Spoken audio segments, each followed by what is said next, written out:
მეგობარი აქტის საპასუხო განცხადების მიღების გამო ოპოზიცია ხელისუფლებას აკრიტიკებს. საქართველოს პარლამენტმა ამერიკის შეერთებული შტატების წარმომადგენელთა პალატის მიერ მიღებული მეგობარი აქტის პასუხად 11 გვერდისგან შემდგარი განცხადების პროექტი 87 ხმით ერთხმად დაამტკიცა. პარლამენტი ცრუბრალდება დაფასებს იმ სამ ძირითად საკითხს, რომელსაც მეგობარი აქტი ეფუძნება, მათ შორისაა დემოკრატიის უკუსვლა, ხელისუფლების მიერ ევროატლანტიკური ინტეგრაციის დაბლოკვა და არასათანადო კავშირების დამყარება რუსეთთან, ჩინეთთან და სხვა ავტორიტარულ რეჟიმებთან. ქართული ოცნების შეფასებით პარლამენტი ვალდებულია კონგრესში გაჟღერებულ ბრალდებებს ფაქტებით არგუმენტირებული პასუხი გასცეს. კენჭისყრას და პარლამენტის ოფიციალურ პასუხს მწვავე რეაქციები მოჰყვა ოპოზიციაში. ოპოზიციონერი დეპუტატების თქმით, დამოუკიდებლობის გამოცხადებიდან პირველი შემთხვევაა, როცა საქართველოს პარლამენტი ამერიკის წინააღმდეგ მტრული შინაარსის დადგენილებას იღებს, რაც დასტურია იმისა, რომ ქართული ოცნება რუსეთიდან არის მართული.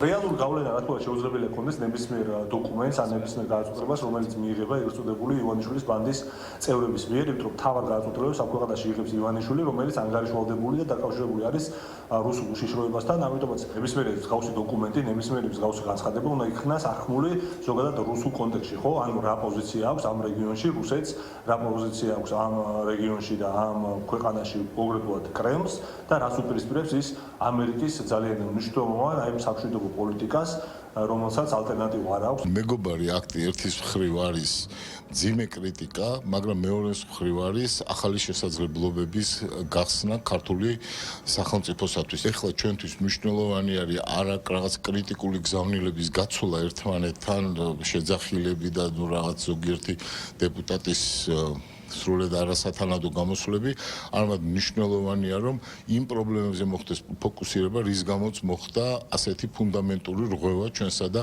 დასავლურ სამყაროს შორის. ეს არის სრული დემაგოგია და პროპაგანდა.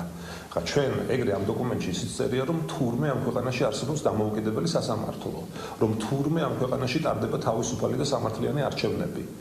რა თქმა უნდა, ეს ყველაფერი არის პროპაგანდის ნაწილი.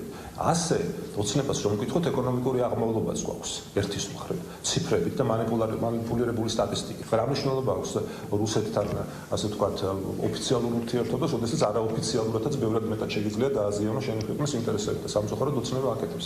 ჩვენთვის მთავარია, რომ ჩვენ დამოკიდებულება, ჩვენი ქვეყნის დამოკიდებულება იყოს სამართლიანი და არავინ არ სცადოს ჩვენი ქვეყნის ღირსების შელახვა ქართველების მიმართ ზემოდან ყურება და ჩვენი ქვეყნის დასაქმებში პირდაპირ ხელების ფათური.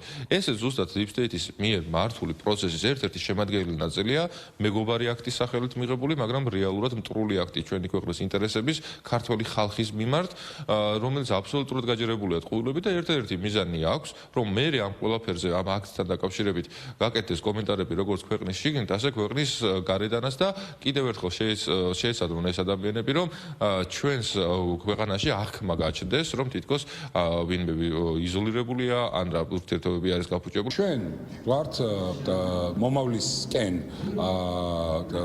განწყობილი, უკეთესი მომავლისკენ განწყობილი საქართველოსა და შეერთებულ შტატებს შორის ურთიერთობისთვის და ვფიქრობ, რომ ღიად დაფიქსირება იმ პოზიციებისა, რაც არის სიმართლე და არა რაღაც ტყუილებით და ფანტაზიებით გაჯერებული სურვილებით deep state-ისა ავნონ ჩვენს ქვეყანას იქნება და არის ძალიან მართებული და სწორი ნაბიჯი.